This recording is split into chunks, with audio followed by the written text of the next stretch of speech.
All right, well, welcome everyone. My name is Jackie Longstaff. I'm the marketing director here at the Cromeans Law Firm, and we're excited to present a new presentation on how to protect your business, protect it and help it grow and prosper in a world that's kind of now forever changed after the coronavirus. Just even simple things like us usually doing all of our educational events in person, now doing all of these via webinar. And so we hope you find this information very useful. We have three different attorneys speaking today. We've got Aisha Dunmore, an associate attorney here. She's going to be starting us off. So I'm going to go ahead, hand it off to you, Aisha. Good morning, everyone. Like Jackie said, my name is Aisha Dunmore. I'm an associate attorney here at the Cromeans Law Firm. And the purpose of our presentation today is just to give you some more information. Now that the state is going to be opening back up after the pandemic, it is important that we talk about businesses and how these changes are going to affect us.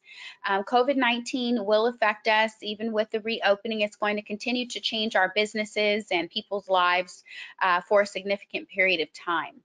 It's important that we understand what this means for our businesses, the contracts that we enter, restructuring, and possibly implementing new policies and understanding your liability is really going to be the key to your success in this post-pandemic era that we're in.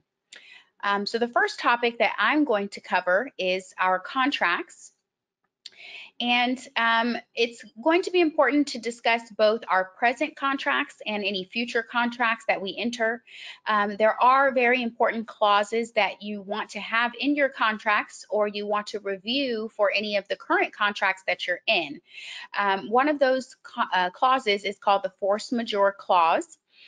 This clause is a clause that can protect you in the event that something happens that's outside of your control that prevents you from meeting the obligations under your contract. These clauses can be included in your general business contracts or even your construction contracts. And the general purpose of it, again, is to excuse the non-performance when the non-performance is caused by circumstances that are completely out of the reasonable control of any party to the contract. As you may be aware, this definitely includes the COVID-19 pandemic, which has affected our businesses, our ability to complete performance, and it's definitely, not with anyone's control. This is a worldwide pandemic. So a good question that a lot of people have is what evidence or documentation does someone need to gather to support claims for an excusable delay or force majeure event? Essentially, what you want to do is you just want to get documentation of what type of event that it was. In this particular circumstance, I believe everyone is completely aware of the COVID-19 circumstances. However, some specific documents that may help you prove up your case, prove up the pandemic in and of itself would be the presidential orders that we stay in, any city or governmental orders that were sheltered in or that may have rendered your business as non-essential, therefore making any performance under your contract impossible. So when you are looking to enforce these contracts, you just want to make sure that you have some type of proof of what exactly it was that caused you to have non-performance and how exactly it was outside of your control.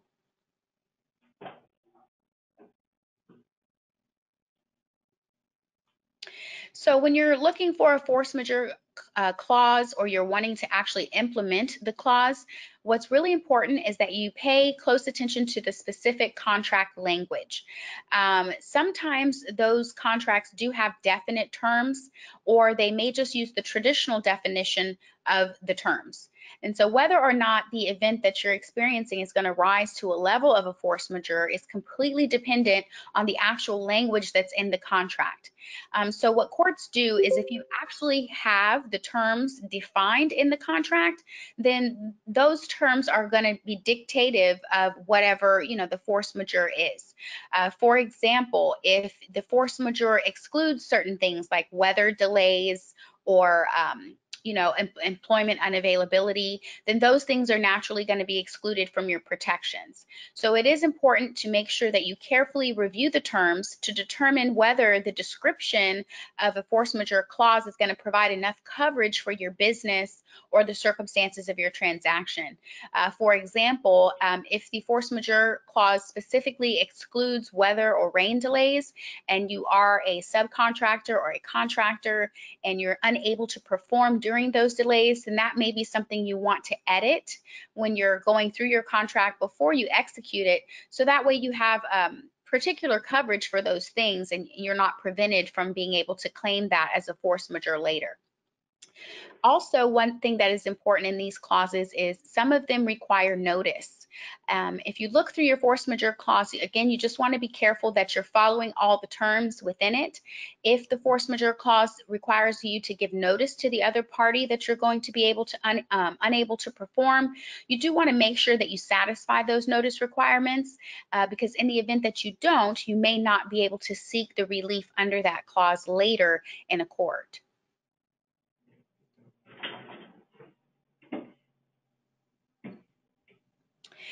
Okay, so here is the importance of hiring counsel. As it may seem, these force majeure clauses can be very particular, and it's really important that you have all of your terms defined the way that you want them to.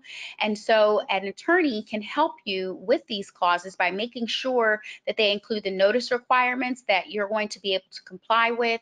Also, if there's any changes in payment terms, for example, if you are the owner in a situation and your contractor cannot perform due to a force majeure clause, number one, you're going to want notice of that. But number two, you also may want some protections in your payment terms.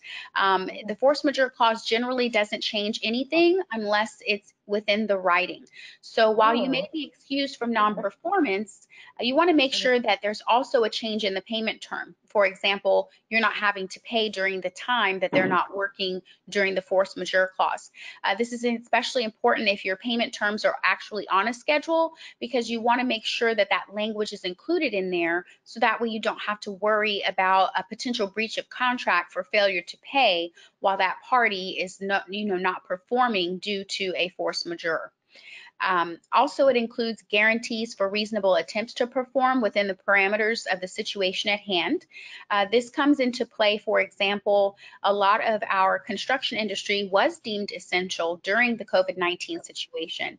And so what you don't want is you don't want a contractor using the pandemic as an excuse to not perform at all. Sometimes in that clause, you can make sure that they're taking some type of reasonable steps to move forward. And also, if your contract does not have a force majeure clause, one thing that is important in our state, we do also have a defense to breach of contract called impossibility of performance. So all is not lost if you don't have a force majeure clause. What you can do is you can also hire counsel, and they can represent you using the defense of impossibility of performance.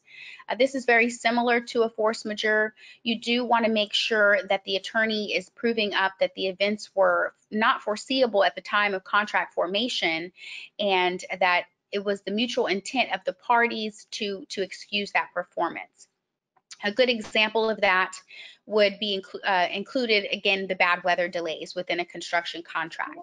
So if you don't have specific language, then you may not have protection, but it's important to remember that the impossibility of performance, it only applies to things that would not have been foreseen. So for example, the pandemic is something that no one could have foreseen. However, if you're looking for protections for bad weather delays, that's something that everyone can foresee, that the weather will change throughout a construction project. So when you hire counsel, we can make sure that these foreseen events are included in your contract, and then that last catch safe for the impossibility of performance, if there was anything unforeseen, you may still be protected through counsel. I wonder if she can hear me. Can you hear me? Huh? Hello? Hello. We can hear you. I think someone just joined, but if everyone can please make sure to keep your mic muted during the presentation, and then you can unmute at the end for questions. So going back a little bit to making sure that you're represented by counsel, again, the importance of being represented by counsel is that even though we have this impossibility doctrine in the courts, it's a very high standard to meet. And so you want to make sure that you have an attorney looking at these contracts before the events happen, because a lot of times the Texas courts have interpreted impossibility to require much more than difficulty, hardship, or expense. They do require that the party invoking possibility have made every reasonable effort to overcome the obstacle or performance. So while a force majeure clause that your attorney has drafted may be tailored a little more friendly to your particular situation, in the event that that clause is not there, using the impossibility doctrine can prove a little more difficult. So if you're looking at your contracts and you don't have a force majeure clause, but you know that you weren't able to perform, it is important to seek counsel, and you may want to start by gathering any evidence that you did try to work, that you did try to maybe get some employees out there, or make every effort that you could to perform under the contract. So also, and lastly, if you do have a force majeure clause in your contract, lots of times the Texas courts will preclude you from using the doctrine of impossibility. This is important, again, because you want to make sure that those force majeure clauses are drafted very well to include any type of issue that may be unforeseen or that may rise during your contract. Because if you do have a clause and it's not specific enough or it is not inclusive enough, the Texas courts typically do not allow you to then seek relief under the impossibility doctrine. So once you have that force majeure clause in your contract, you're kind of stuck with it. So you definitely want to make sure that every step of the way, before you're entering the contracts, after you're entering the contracts, and definitely after an alleged breach of the contract, that you seek counsel in order to represent you.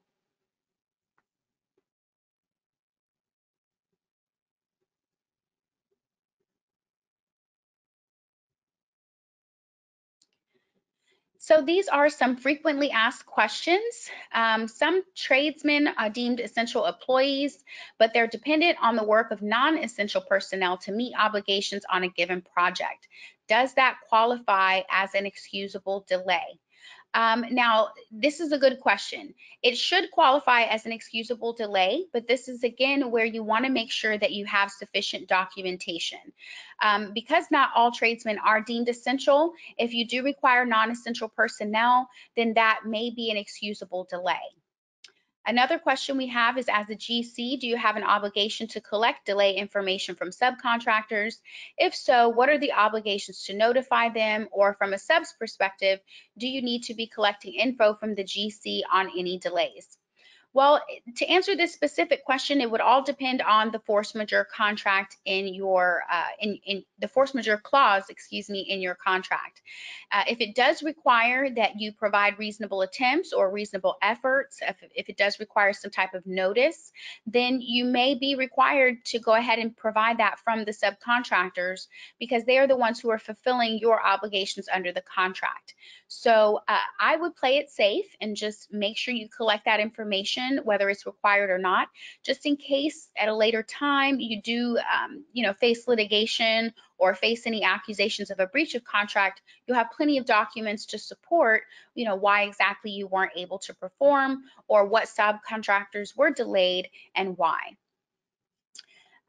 The next frequently asked question is, can you recover from the impact of inefficiency causing further delays once sites reopen? Can you recover costs associated with business interruption, schedule, or time impacts, including impact on an on-time bonus and milestone dates resulting from project delays? Again, this is going to be very contract specific. This is why it's important that your force majeure clause is drafted by an attorney and carefully reviewed for your situation. This kind of goes back to the changes in payment terms that I was speaking of. Sometimes if your force majeure clause is not specific enough, then you're not going to be allowed any changes in payment terms. This means that you may not be able to recover any costs associated with the business interruption, schedule, or time impacts.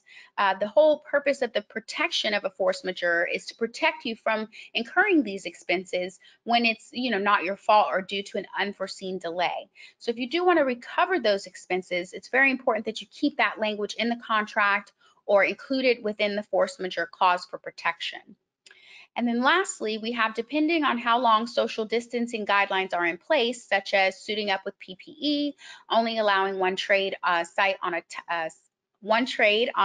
a time, and staggering work shifts will slow down progress. Should you be considering time restraints while bidding out new jobs? Absolutely. You definitely want to consider time restraints when bidding out new jobs. At this point, we have a little bit of a privilege because now we're aware of the pandemic and some of the slowdown times that it have occurred. Some of the delays in work have occurred.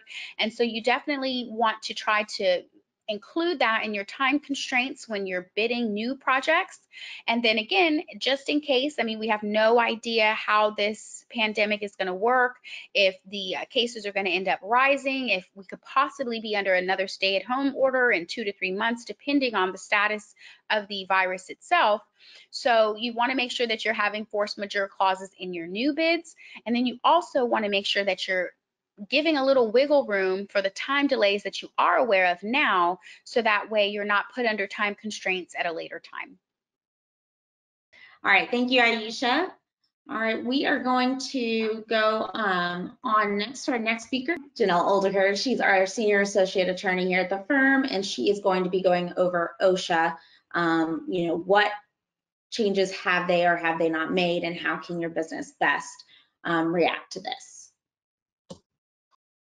Good morning, and thank you again for joining us. As mentioned, my portion of this webinar will focus on how OSHA is responding to this pandemic and what the administration's expectations are for construction employers. Please keep in mind that we're dealing with a moving target, and as new information is discovered, guidelines are subject to change. In fact, even as recently as this past Tuesday, OSHA released more guidance and information to employers and confirmed that it will return to normal field operations in areas experiencing a significant decrease in COVID-19 cases. And I anticipate our area to be included. OSHA also provided additional information this past Tuesday to assist employers with the work-relatedness inquiry when assessing confirmed COVID-19 cases. And also potential reporting obligations in that regard. As you can imagine, trying to determine how someone contracted COVID-19 and if it was work-related can be tricky, if not impossible, but OSHA is attempting to provide additional guidance to assist employers.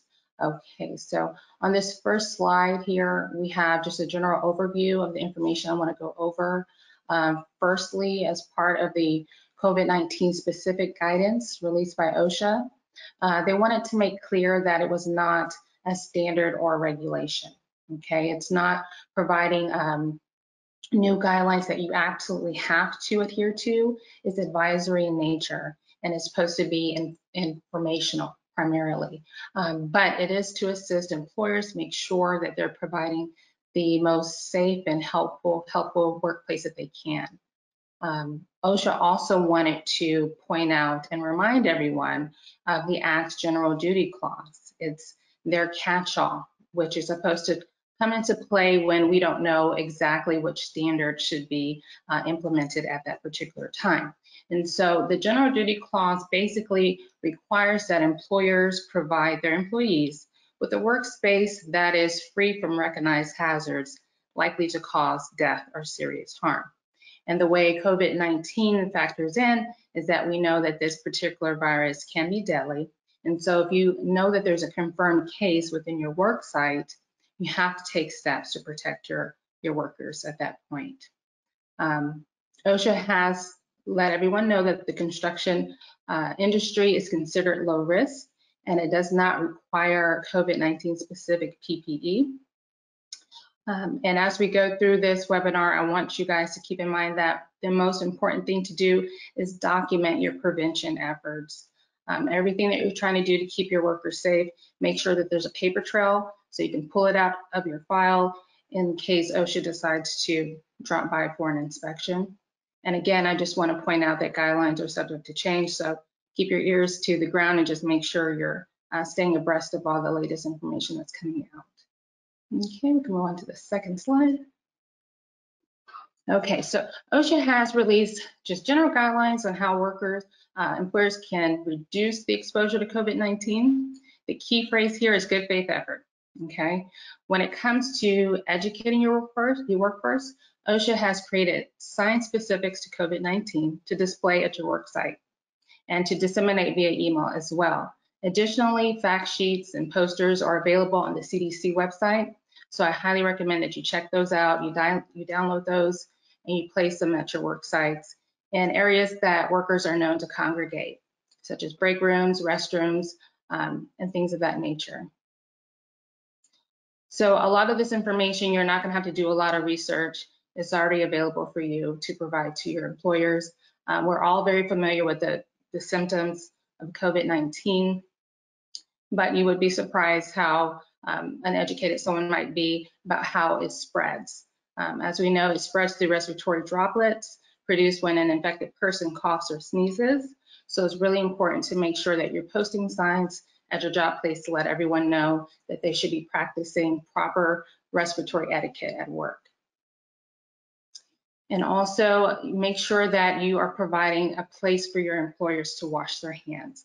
And I know this can be difficult at a construction work site that does not have running water. However, there are places where you can rent hand washing stations.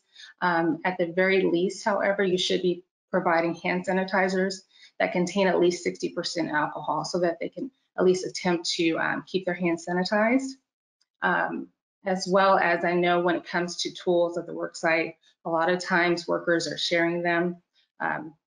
It's a good idea to provide some hand sanitizers and disinfectants so they can sanitize their work tools and use gloves while they're working with them and try their best not to share them among each other.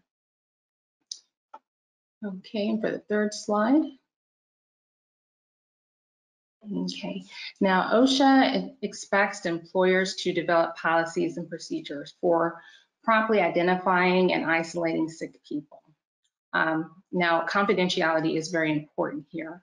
Once an employee comes to you and says, I've been diagnosed with COVID-19, it's kind of tricky because on the one hand, you need to notify those that may have been exposed, but at the same time, you can't identify that particular individual per se, because you have to worry about their confidentiality. So you have to get permission to make sure you're releasing their names to everybody around them, but you do need to take steps that anyone who has been exposed to that particular individual take steps to isolate themselves.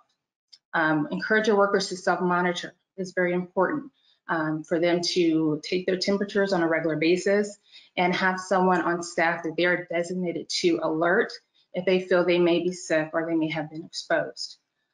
Implement reporting procedures. I recommend a 24-hour number that someone can call if they're at the emergency room at 2 a.m. and they get a positive result for COVID-19.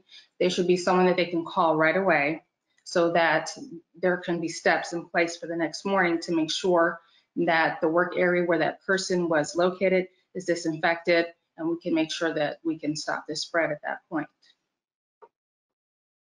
Okay, and also this one is tricky when it comes to having face masks available for your workers, okay? Because as we know, sneezing, for example, is not a symptom of COVID-19. We just went through allergy season, but if you have a worker that is sneezing, you want to be able to make sure that you have something there to kind of contain the respiratory secretions.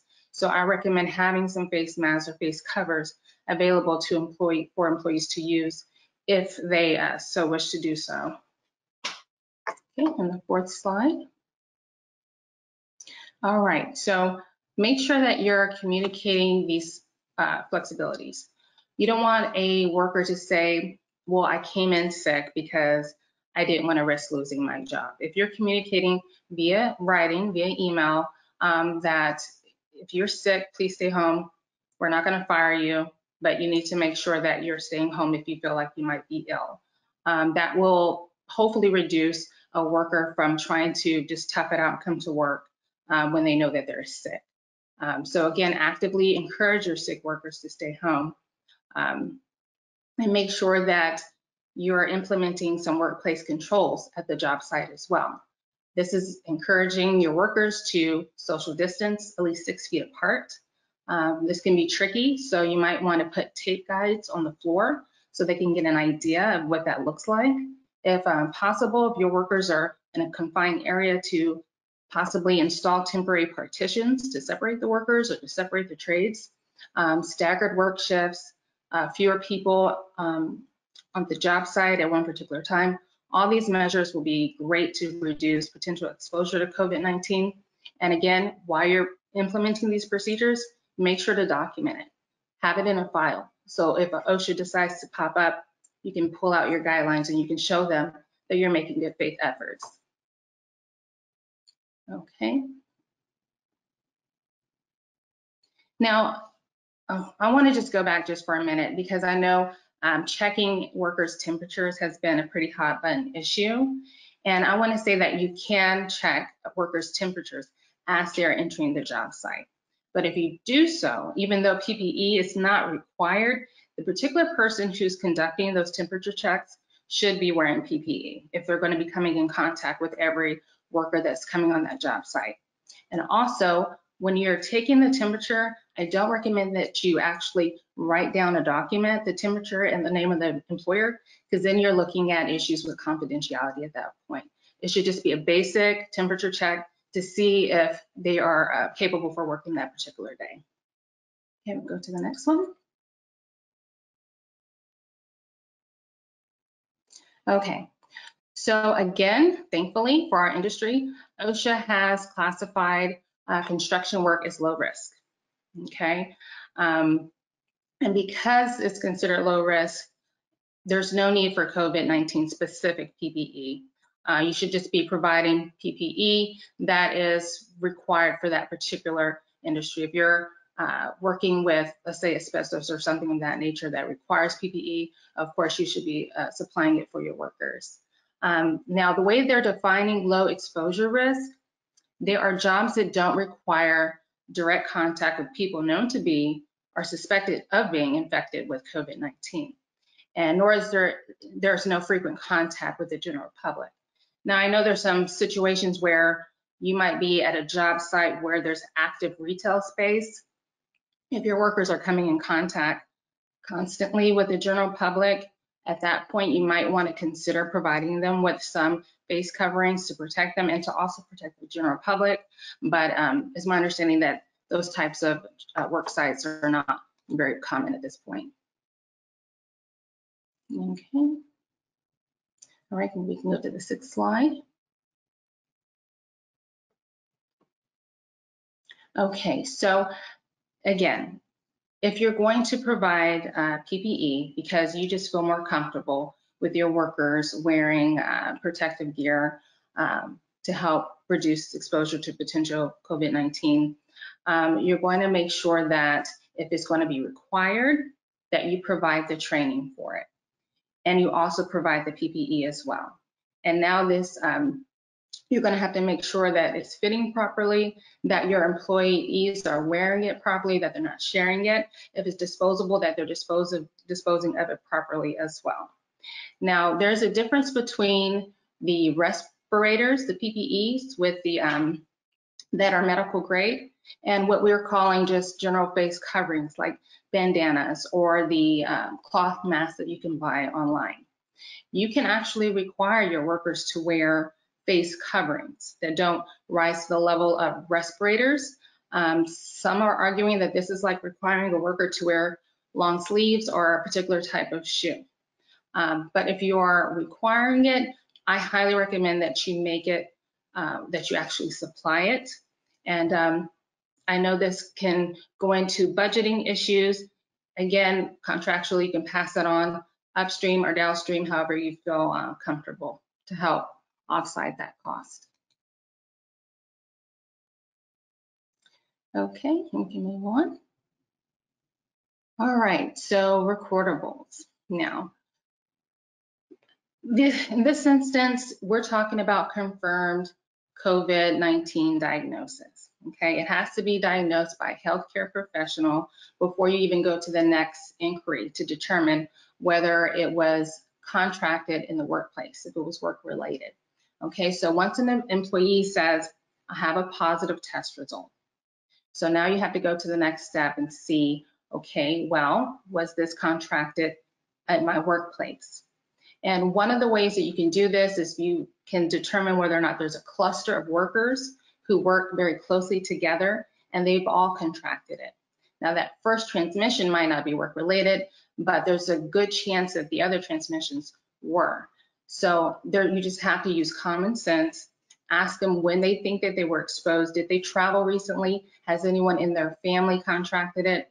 Good faith efforts here, okay? And you have to use information that is objectively available to you. But if you make that determination, I think he contracted it somewhere at this work site, at that point, it's going to be reportable, okay? Because it's going to meet the other reporting guidelines, because this employee is going to miss some days at work. However, if you deem in good faith that you don't believe that this was a work-related transmission of COVID-19, at that point, you do not have to report it.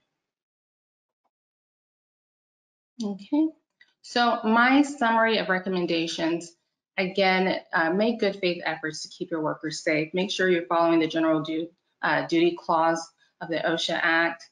Again, PPE is not recommended. However, if you're going to require it, go ahead and provide it to your workers at that point and educate them and train them on how to use it properly. And again, we're not worried about reporting cases unless they're confirmed cases and you have objective evidence that it was contracted at the workplace.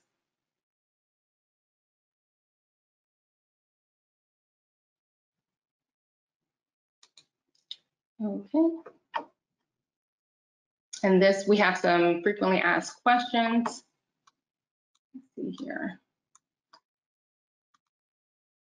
Okay, so we have, the virus has led to a lack of protective equipment for crews, just keeping along a team on site without PPE. No, again, because the construction industry is considered low risk, there's no need for COVID-19 specific PPE. Okay, and the next question, how should they be tracking our PPE measures to protect from future liability? Again, OSHA does not require a specific PPE. However, if you're going to require it because you feel more comfortable doing so, make sure that you have a policy in place that you are implementing consistently and equally among your workers, and make sure everything's documented in writing so you can have that in your records and your files in case you're caught in an inspection. Okay, can a subcontractor refuse to work on a job if there are other trades working at the same time due to fear of COVID-19? Okay, well, because the construction industry is considered low risk, it would be very hard for a subcontractor to outright refuse work due to their fear of COVID-19. However, if there has been a confirmed case at a particular work site and they feel that the project manager is not taking proper steps to keep everyone safe, then they would have a stronger argument for saying they don't feel safe enough to work. Let's see here, multiple employees are often in the same truck being transported to the site together. Okay, again, this goes back to your workplace controls. You need to enforce some changes here. And I would send out a memo to all the workers that they should not be traveling together to and from the work site. There's an argument that travel to a work site from a work site to other locations can be considered within their work duties, and that could put you at risk. So you can't stop them outright from doing it, but definitely have it in your policy that they should not be doing it, and they definitely should not be doing it in any company vehicles. Okay, and I think that's all I have. All right, thank you, Janelle. And if anyone has some questions for Janelle or on OSHA, please put them in the chat, and then we're going to answer questions from everyone at the end. So next, this time for real, is Kelly Stammy, our associate attorney here who focuses on employment. And so she's going to go over some of the different acts that affect your employees and some other different pieces that the coronavirus has changed in the workplace. Well, good morning, everyone. Thanks for sticking with us through all these different topics. Like we try to do here, we're trying to protect you from all angles as we proceed during COVID. So you can go back onto our different social media and you'll see a few more in-depth videos where I discuss these different acts that have been enacted. They popped up early April, late March, went into effect right at the beginning of April. And there's two main acts that relate to how you interact with your employees if they have to stay home for a variety of reasons. So the first is this FMLA Expansion Act. Many of you are probably already familiar what the Family Medical Leave Act does. This puts kind of a twist onto it. Normally the FMLA involves leave up to 12 weeks that is unpaid for a serious medical condition, to take care of someone that has a serious medical condition. It is where the U.S. has their unpaid maternity leave. It's all couched under the FMLA. So what the government did is they said that if an employee is unable to work from home and needs to stay home to care for a child under the age of 18 who cannot go to school or daycare, they are entitled to paid leave of up to 12 weeks. Now, keep in mind, the key point here is that the employee cannot work from home. Regardless if they have to stay home with their children, if they have the ability to log in remotely and do work, then this is not going to apply to them. So where this starts to get tricky is if you have a worker that works on a project site, well, they can't build out a retail center while they're sitting at home with their kids. So that's the type of situation that it may apply to here. A lot of the requirements that normally exist under the FMLA are no longer going to apply. Typically, there are different exemptions. However, the government has says this is going to apply to all businesses with who have less than 500 employees. Now, the DOL did come out and say, eventually they came out and said, we were waiting for it, that some employers with 50 or fewer employees may be exempt from this requirement. You would have to show that paying these 12 weeks of leave would essentially cause your business to fold. Now, the situation I can see being exempt the most is if you have a big chunk of your workforce that's going to be going home, not making you any money, but yet you still have to pay them. That clearly would cause any business to fold. There are caps. If you do run into the situation where you're going to be qualified, you are going to have to pay an employee. It's capped. They can't make less than 2/3 of their normal pay. However, they won't be making more than $200 a day. So, you know, us lawyers, we went to law school, so we don't have to do math. But this is a pretty simple calculation. You need to make sure you're following it because the penalties for messing this up could be fairly severe. So we want to, you know, give us a call. I can do 2/3 of someone's pay scale and get you the right number if you have concern of how you're paying them. You know, of course, you can always pay more than the requirement. Just don't pay less than the requirement. That's what's going to get you in trouble. So this act, once it came out, all it did was add this specific scenario. Everything else, if you have someone that has had a baby, is adopting, a death in the family, things like that, those all requirements are the same. They still remain unpaid leave. It's only this very, very narrow and very, very specific situation for the paid leave. So then the second act that came out is this Sick Leave Act. It has 6 categories that can qualify an employee to be subject for sick paid time. It is usually 2 weeks, or up to 2 weeks. So again, I would refer you back to our videos where I kind of go a little more into depth of what those 6 categories are.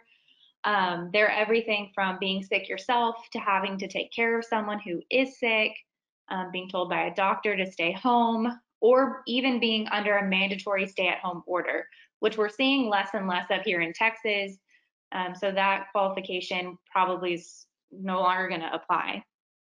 So you would look at which of the 6 your employee falls into, and then depending on which one, there are different caps for how much you pay them. Now, this one doesn't have a minimum pay.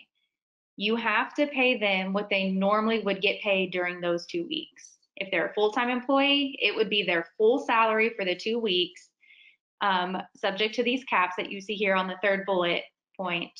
If they work 20 hours a week, it would be, their hourly rate times 20 hours, subject to these caps that you see here. The problem is these penalties are equivalent to the FLSA penalties, which means you would have to pay them what they're owed. It would automatically get doubled. You would have to pay their attorney's fees if they, came after you for non-payment. And it would allow for class actions. So if you had a whole group of people that had to stay home for a certain reason, they could all band together and come after you for this payment, which is never something that you want happening. And you want to maintain good relationships with your employees. You want to show them that you're taking care of them, through this time. So give us a call, help us kind of analyze. Everything is so factually based under these laws. It's a case-by-case kind of analysis as we go through. And another thing that is really important during all of this is these acts end December 31st, 2020. So if a second wave comes through and you don't properly follow either the stay-at-home, the FMLA, or the Sick Leave Act, you're going to get penalized. And so what we have seen is so many different acts are coming out with so many different expirations on, when they will no longer apply. This one lasts the entire year. Some of them have ended, mid-July, things like that. This one still applies. So if a second wave comes, you need to be careful and make sure you're doing it correctly. Also, there's been talk of other stimulus packages popping up in the federal government. Now, I don't know what that's going to mean, if it's going to boost unemployment in Texas more, if it's going to change any of these requirements. We're unsure.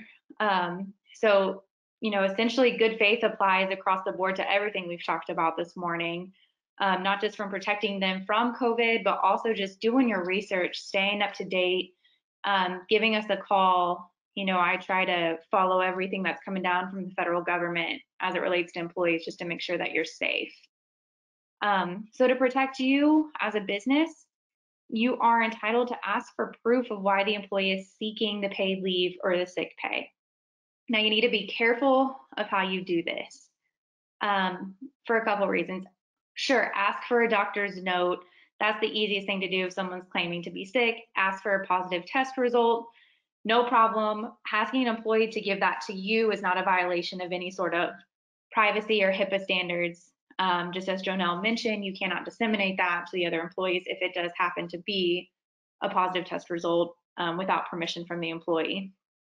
However, as far as someone needing to stay home to take care of your children, be careful with how you approach that, because I understand that there are a lot of people who you may think, oh, they have a wife, or don't they have a grandmother, or don't they have an aunt that lives next door that could take care of their kids. Especially if it's a female or someone, you want to be careful. It could sound like gender discrimination. Could not mean what you intend in any way, and I understand that. It rarely is. However, it could pop up as offensive, or someone could come after you, and you don't want a situation where you're just stacking and stacking and stacking on claims of how you've handled this situation. So of course, give us a call if you think maybe an employee is being a little fishy. Just reach out to us and we can kind of help you analyze that or approach it in the best way that's going to protect you. And a great way too is, again, those things only apply if the employee cannot work from home. Now that it's kind of double-edged for the sick leave, because if they do have a computer and could remote in, but they're so sick they can't work from home, then of course you have to pay them the sick leave. They're sick. It's the whole point of the act. Now, there's a couple of things you can do to try to get your employees to work from home. It may be worth investing in $500 laptops, or figuring out how the technology of remoting from home. And so just work with your managers, brainstorm ways that you can keep even portions of your workforce active to help either making you money, and then it just prevents the bleeding of having to pay people who are unable to work from home. Okay, so hopefully most of y'all have an employee handbook. If you don't, please give me a call and we can put one together for you. But if you do have one, now is a great time to update it. No one will be surprised if you start updating your employee handbook. How you do that is going to depend on the type of business you have, whether you are a certain type of subcontractor, depending on your trade, if you are higher up the chain, if you are a material supplier, it may all kind of depend. And also your policies are going to depend on each classification of workers. Are they in the field? Are they in your corporate office? Are they salespeople? Are they warehouse workers? Who are they? And you can give us a call and we can help craft policies per job description. So just generally what you're going to want to do is create work from home policies to help govern times when your employees need to work from home. And now is a great point again, because like I said, we don't know if there's a second wave. We don't know if as Texas opens up, it shuts back down again. We don't know. So they need to be clear and distinct and create standards which you can measure how your employee is working from home, right? You don't want to be paying top dollar and getting nothing in return. Set up weekly meetings, have managers check in more with their employees, whatever you need to do to create clear, distinct measures that are enforced across the board to make sure that your business is going. And again, clear written communication is key. As you update your employee handbook, create just a simple acknowledgement page. It just says, hey, this is my employee, here's my name, I read the work from home policy, and they sign and date it and they turn it back into you. We're attorneys, we love having records of things like that. And it just kind of covers you in the future if something happens. A lot of people think that once an employee handbook is done, it's set and that's how it goes. However, specifically when I draft them, there's always a line at the very beginning that says these policies are subject to change at any time. So you can change them at any time. Common questions I get not related to COVID are, can I institute drug testing? Can I do this? Can I do that? Just on a random Tuesday in the middle of May. Sure, absolutely. Write it down, make it clear, roll it out to everyone, make it apply to everyone. And again, have them sign something to acknowledge receipt.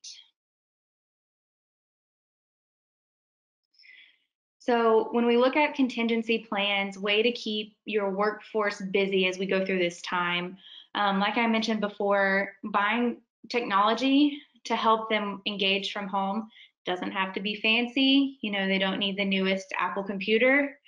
Whatever they can use to remote into to your server, to your database, whatever it may be, is the best thing to have. Think of creative ways that you can keep them on the payroll. You know, a lot of times people like being on the payroll instead of going on unemployment. Now, I do understand there's such a bump in unemployment right now. Some people are making more on unemployment than being employed.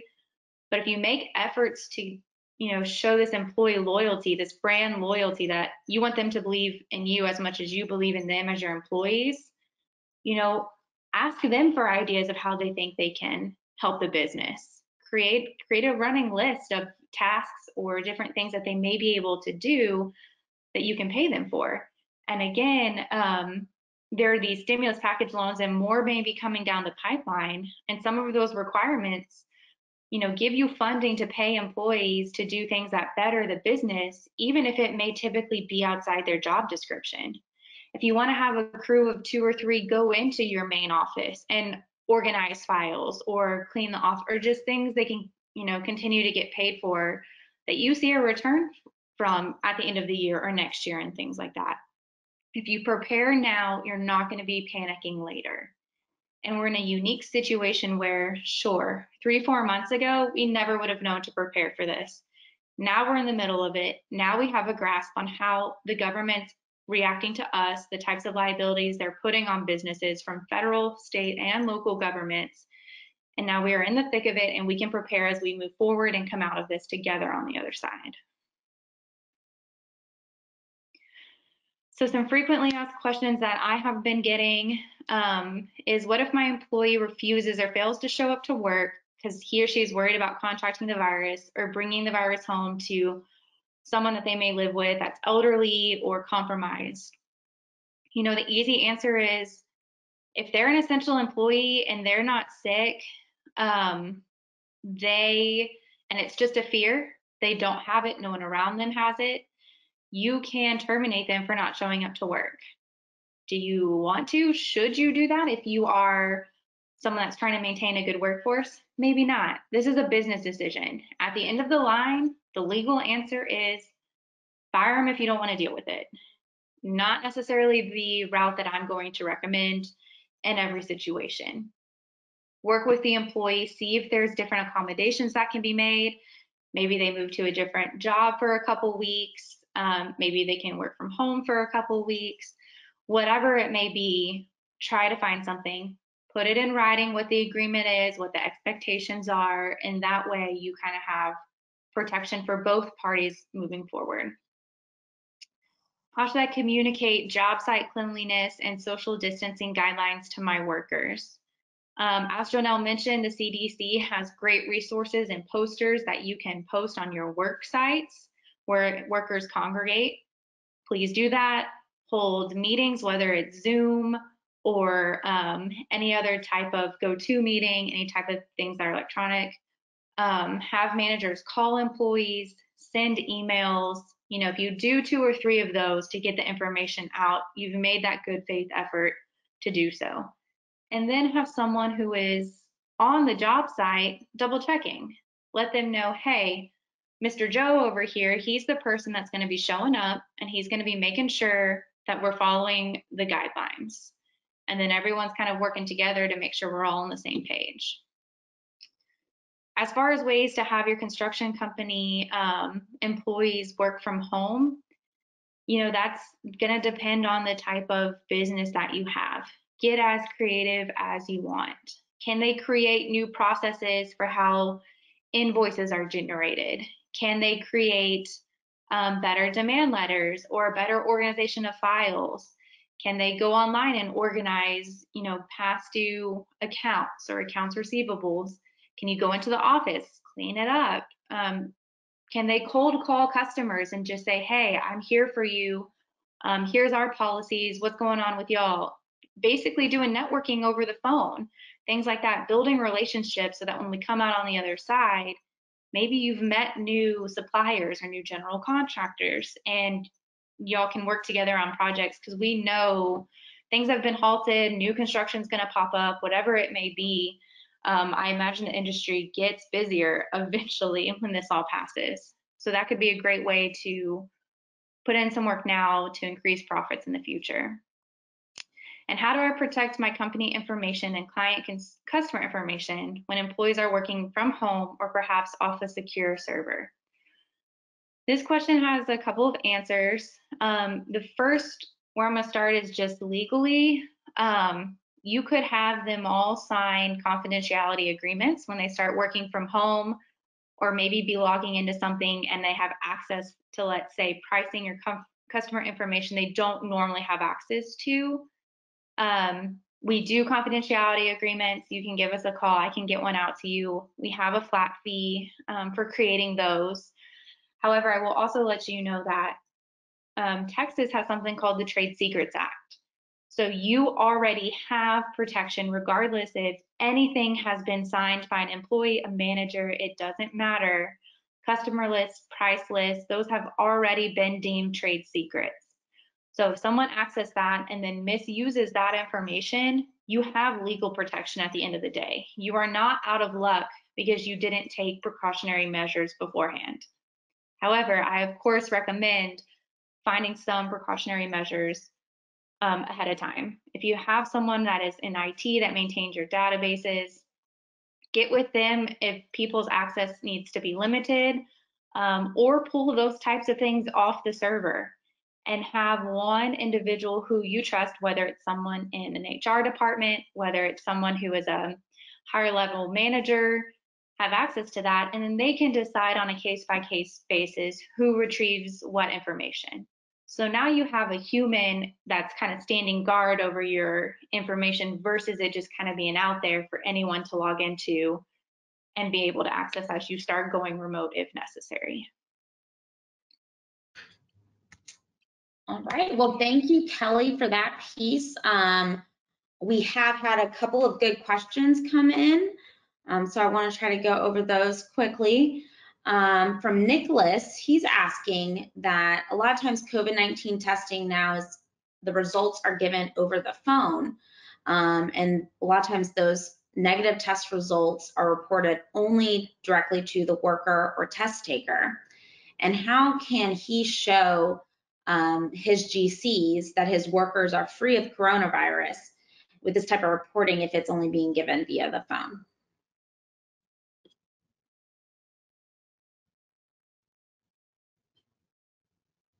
Well, in the case that you're only getting verbal responses to a COVID-19 test, unfortunately, you really wouldn't be able to provide any proof of a verbal, either confirmation or whether it be positive or negative.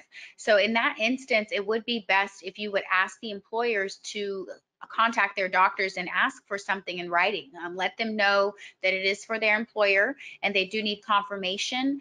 I don't anticipate you'd have any issues from the medical facility providing that in writing, or maybe even in an email format. They can provide it digitally to you, which might be a little more cost effective for the doctor's office. But you're definitely not going to be able to, provide any proof of a verbal confirmation. So you would have to ask for that to be reduced to either a writing or an email. All right, thank you, Aisha. And then we've got another question here from Cheryl, and I think this could be for either Janelle or Kelly. Says that our employees take company vehicles to the job site, that it is required that they do so. And he thought it was a law that masks must be worn in the company vehicle when the occupants do not live under the same roof. He wants to know if that has changed and any additional guidance there.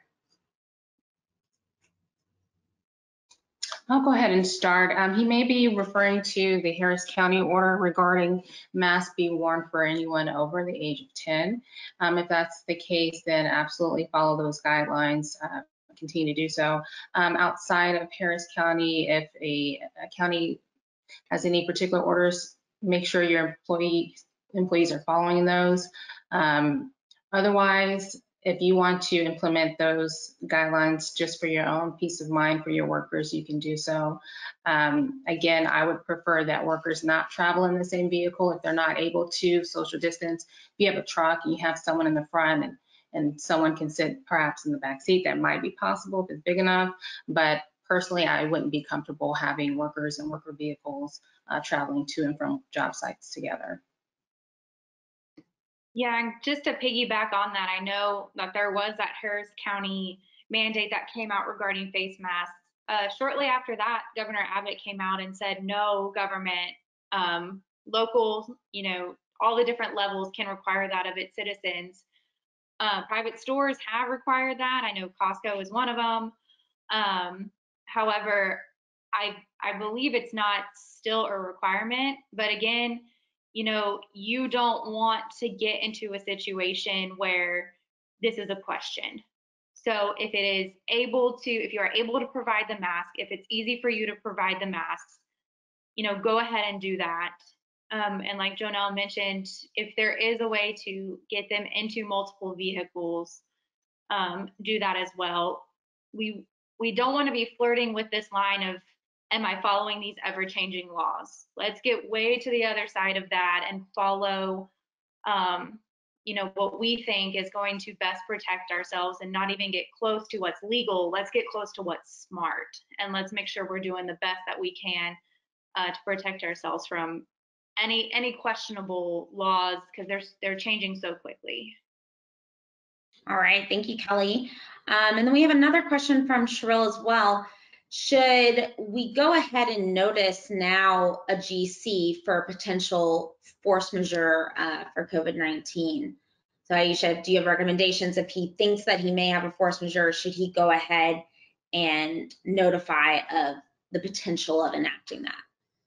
Yes. Now, on a legal or a contractual aspect, it's going to all depend on what notice is required in your contract.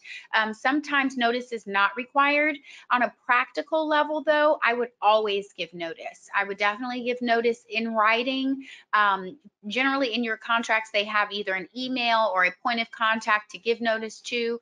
If there's a specific project manager that you've been dealing with, I would give him the notice, and I would make sure that the notice is in writing and it includes what your concerns are, what the potential for non-performance is, and why.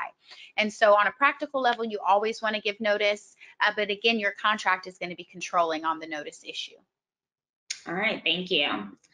And then we've got a question in here from Anitra. She wants to know, is there a specific clause that they can add into their contracts for the force majeure?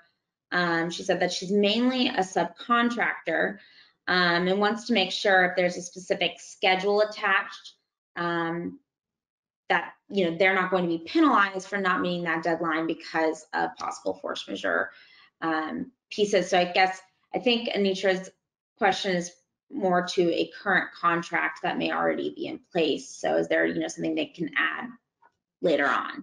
Well, in a current contract, it's going to be a little difficult. Now, you can't amend a contract. Obviously, if the contract is in writing, any amendment would also have to be in writing and signed by both parties.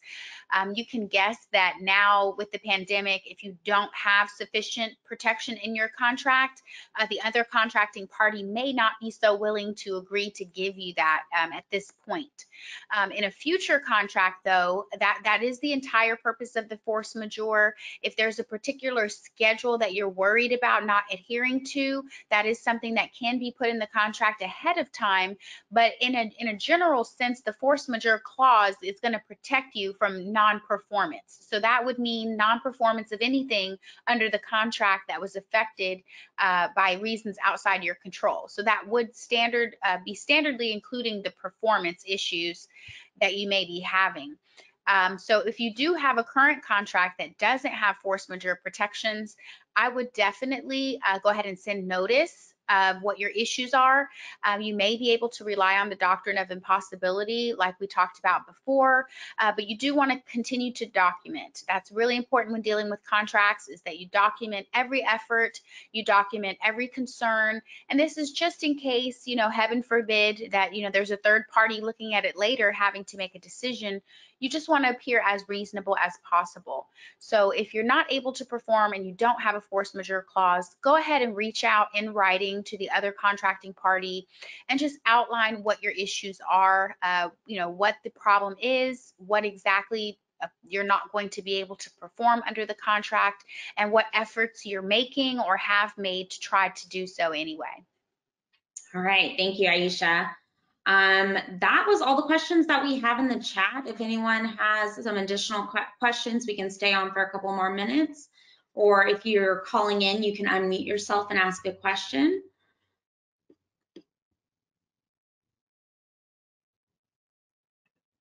If we don't have any more questions, I will be sending this presentation out to everyone later this afternoon. So look out for an email from me with this presentation. I'll also include Aisha, Janelle, and Kelly's contact information if you want to reach out to them directly.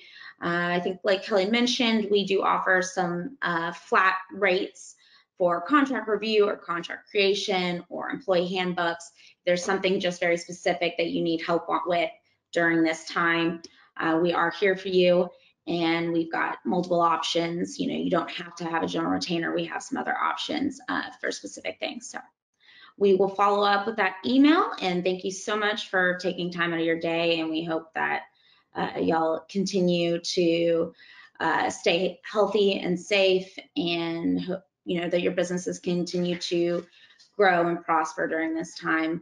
And have a great day, and soon Memorial Day weekend.